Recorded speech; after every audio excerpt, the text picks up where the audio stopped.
थाना पनागर अंतर्गत हुई अंधी हत्या का खुलासा आज पुलिस ने कर दिया है। पुलिस ने मामले का खुलासा करते हुए कहा कि शराब के नशे में गाली गलौज करने से नाराज होकर हत्या की गई थी।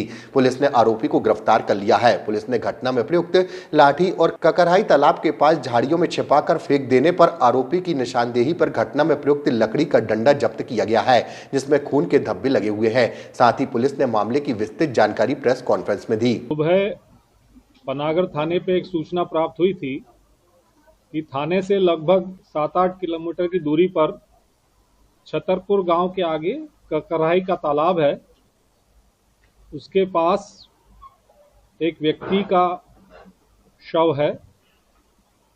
शव की पहचान हल्लू कौल के रूप में हुई थी, जो कि वो पास में ही एक जमीन पे खेती की देखभाली करता था। चूंकि जो मृतक था हल्लू कौल, उसकी बेटी छतरपुर गांव में ही रहती थी, विवाहित थी। बेटी और अन्य परिवार वालों ने किसी पर भी शक सुबह नहीं जताया था और ये बताया था कि हल्लू जो है उनके परिवार से 15 दिन पहले मिलने आया था, सब कुछ ठीक था परिवार में। पोस्टमार्टम रिपोर्ट में 9 चोटों का उल्लेख हुआ, जिसमें से कि 7 चोटें सर पर थी। स्पैटियल फ्रैक्चर जो सर का है वो भी था और दोनों हाथों में पीछे की तरफ चोटें थी।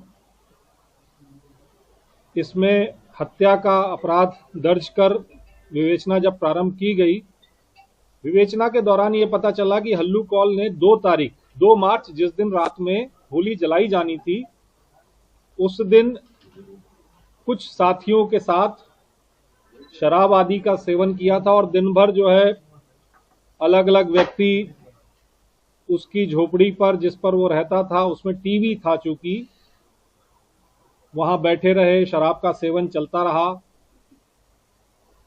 और फिर उसका साड़ू छोटेलाल कौल,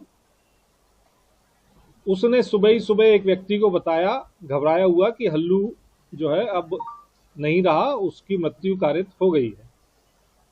लेकिन छोटेलाल का ये कहना था कि मैं होश में नहीं था, तो मुझे नहीं पता कि ये किसके साथ गया, क्या गया। शुरुआती दौर में जब विवेचना की गई तो जो आरोपी है इसका, मैकू कौल, उसने ये बताया कि वो दिन में 2 तारीख की 3-3:30 बजे शराब आदि का सेवन करके वहां से चला गया था। उसके बाद उसको नहीं पता कि क्या हुआ। पुलिस ने जब इसमें बारीकी से विवेचना की तो ये पाया कि मैकू जो है रात में वापस आया था, फिर हल्लू और मैकू रात में फिर शराब का सेवन करने के लिए निकले थे।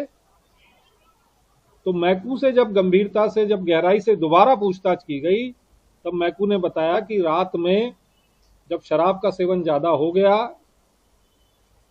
तो हल्लू ने उसको उसकी मां और उसकी बेटी के नाम से गालियां देना शुरू की। शुरुआती दौर में जब उसने गाली गलौज की तो मैकू ने उसको धक्का दिया, जिससे वो गिर गया था। सर में एक चोट पत्थर से टकराने की भी आई, लेकिन इस पर भी जब हल्लू नहीं रुका और उसने लगातार उसको गालियां वो देता रहा, तो उसने पास ही पड़े